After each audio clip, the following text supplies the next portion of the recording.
Hey y'all, it's Courtney, and I'm back with another video.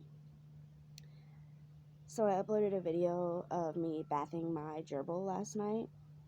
It was pretty cute, but they shut off my comments. And they shut off my comments of my video earlier today of boredom.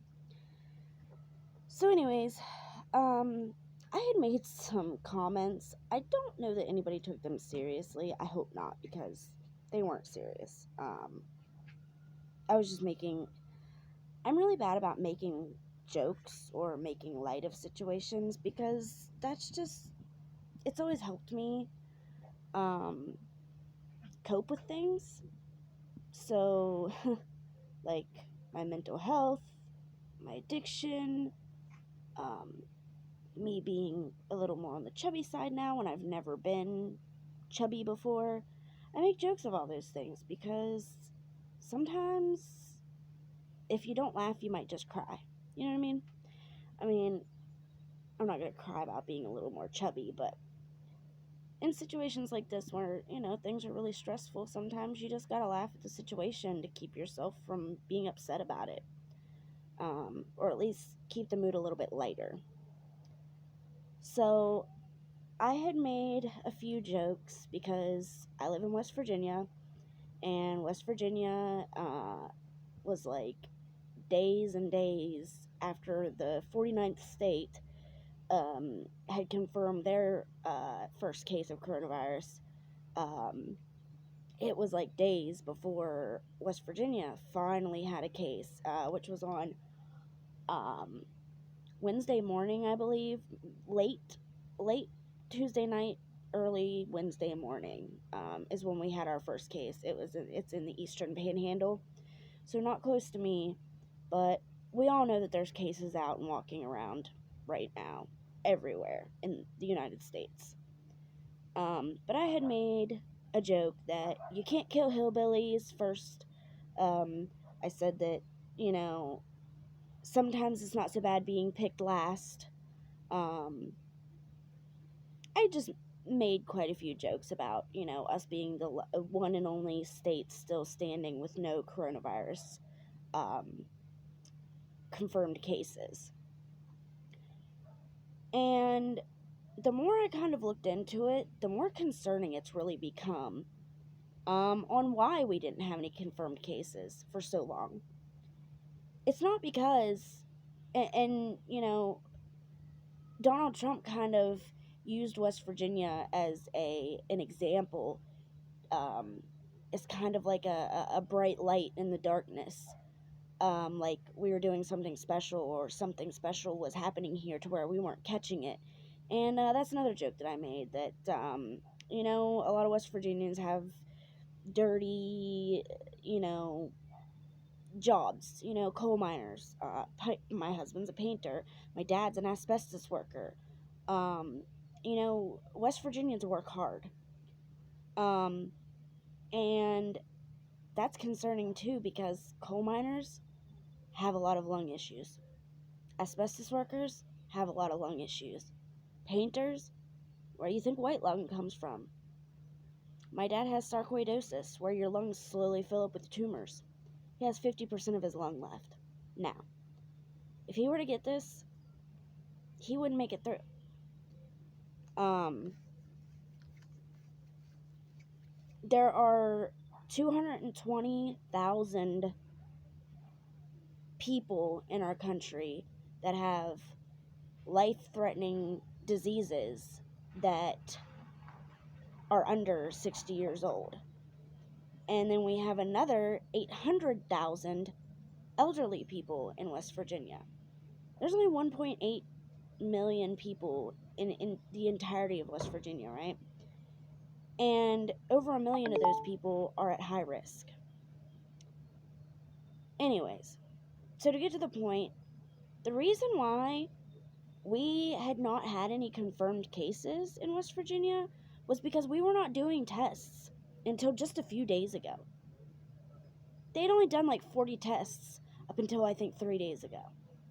And now we've only done 130 some. They're turning people away that are showing signs and symptoms and meet the criteria. of getting tested and have doctor's notes for a test. Because right now, there's a criteria.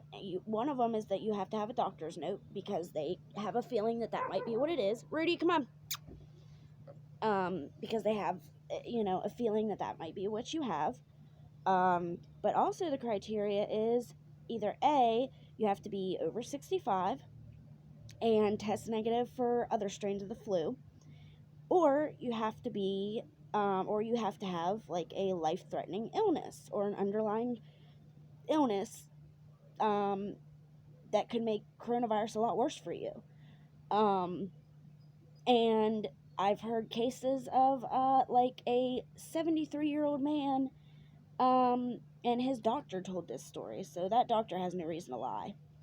But his patient was 73 years old, had lung issues, was showing two different of the symptoms of coronavirus, had a high fever, and was having tightness and like hard time breathing. And he sent him to the hospital because they were so concerned. This man lived in a nursing home, mind you. And they denied him testing. Sent him back to the nursing home and said that they would monitor him.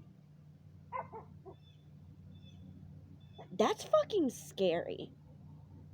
Because if that man did, in fact, have coronavirus and they just sent him back to the old folks' home, what do you think's gonna happen? Monitoring ain't gonna do shit whenever it's spreading through a whole building. It's gonna be another Washington State case where there's 29 people in one nursing home die because they weren't careful. There's a nurse that has been sick for weeks, and she has been denied over and over and over again a test. She works in the medical field. She is like one of the most high-risk people for catching the coronavirus. And they denied her multiple times, even though her doctor put in an order for a test. They wouldn't give her one. We have only done like 130 some tests. And Senator Joe Manchin has said that it's because they're not sending us the materials that we need. They always forget about West Virginia. PA has Pittsburgh. New York has New York City. California has Los Angeles. Virginia has Virginia Beach. Maryland has beaches, and they also have Baltimore. And, what does West Virginia have? A bunch of coal mines and hillbillies. People that don't wear shoes. I had made a couple of jokes about that as well. That, maybe us never wearing shoes and walking through the muck all day had made us immune to disease because we're used to rolling around in the muck and the dirt, and germs and bacteria don't bother us because we're already dirt balls. Obviously that's a joke. You guys know that I'm not some uncivilized dirtball here, and I live in West Virginia, and most people in West Virginia are like me. We are not some, I don't know. I mean, there are the backwoods, deep south, looking dirt floor houses, of course, but most of us have progressed a lot. But they always forget about us. They never I don't know why, but West Virginia just always seems unimportant. But our senator is a very smart man, and I did not give him enough credit at first, because at first I was like, we don't even have any cases. Why are they canceling schools? But now that I've looked into this, it was because our senator was trying to protect us. He said that once cases started popping up in West Virginia, that it was going to get bad, because we do have so many high risk people, be it elderly, which is, 800,000 out of 1.8 million. That's like almost half of the people in West Virginia are elderly. And then another 220,000 who are severely, have health issues, severe health issues. And I don't even think that's including things like asthma and stuff. I don't think they consider asthma like, a really horrible thing.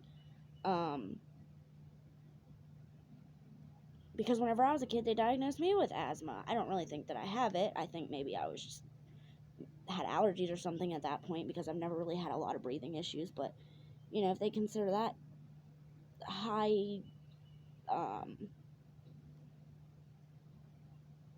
know what I'm trying to say, that would probably skyrocket the number even more.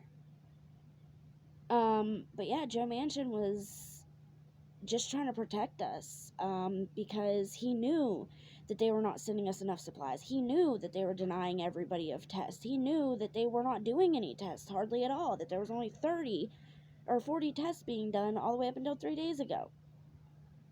He did this as a preventative measure because he was afraid that people would think, because the president is using West Virginia as this, well, look, if they're not getting it, that's a good sign. Maybe they're doing something right, or maybe some people are immune to it, or whatever, what have you. He knew that wasn't true, and he was really upset that the president went that route. And he had even said before that he was hoping he wouldn't go that route, that just because we didn't have any cases yet, that he wouldn't think that there was a good reason for it. I mean, there was a good reason, though. It wasn't because we're immune. It was because we have no supplies to do tests. So people are just being turned away repeatedly. So they put a ban on people coming across the border or us leaving West Virginia to go to work. Of course, people aren't listening to that, though, because the guys that my husband works with are from Ohio, and the guy that owns the company won't shut down the job for a few weeks. So what is he supposed to do? He's the foreman. Sure, he's the boss of that job, but unless the man that owns the company tells him to shut down, he can't just shut down the job.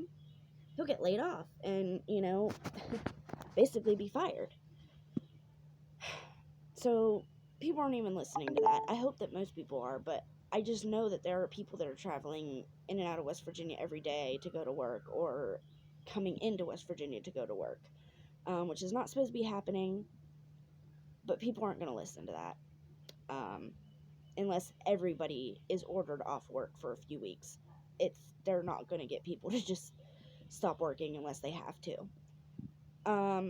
Because, once again, West Virginians are hardworking. They do hard manual labor, most of them. Like I said, we have a lot of coal mines. We have a lot of asbestos workers. We have a lot of, my dad has made a 35-year career out of removing asbestos out of buildings in just our town. So these people are hardworking. They don't want to miss work if they don't have to. But yeah, he knew that we were going to get a case. He knew that we weren't immune to this. Everybody knew that. We all knew that it was only a matter of time. But we didn't know how serious it was, and the reason why we weren't having any cases. And now that I'm finding it out, it's really, really concerning. It's really scary because, like I said, my dad has sarcoidosis. His lungs are already 50% filled up with tumors. If he gets this, and somebody just made me aware today that, I'm considered high risk because I have seizures. I haven't had any for a while, but there's something going on that I had them there for a month or whatever. And I'm pretty sure I have fibromyalgia. So that puts me at high risk. Luckily, I'm a recluse, and social distancing is a way of life for me. Um, and I have always socially distanced myself with real life people because I just don't. Ever since I got clean, I've told this story a million times. You guys know. I mean, West Virginia is riddled with drugs. Everybody's on something or drinks or something that I don't want to be around. So I just kind of stick to myself. Me and my husband both. We just stay to ourselves. So I think that lowers my risk, but at the same time, like, it's just really scary that people always forget about us. Even in times of crisis, we're like, yeah, we might be the least affected usually. And that is true. West Virginia always is like one of the least affected places by new viruses, H1N1, swine flu, West Nile virus, Zika virus, all those things. You barely heard anything about people in West Virginia getting it. So people always forget about us. But we're here, and we need help.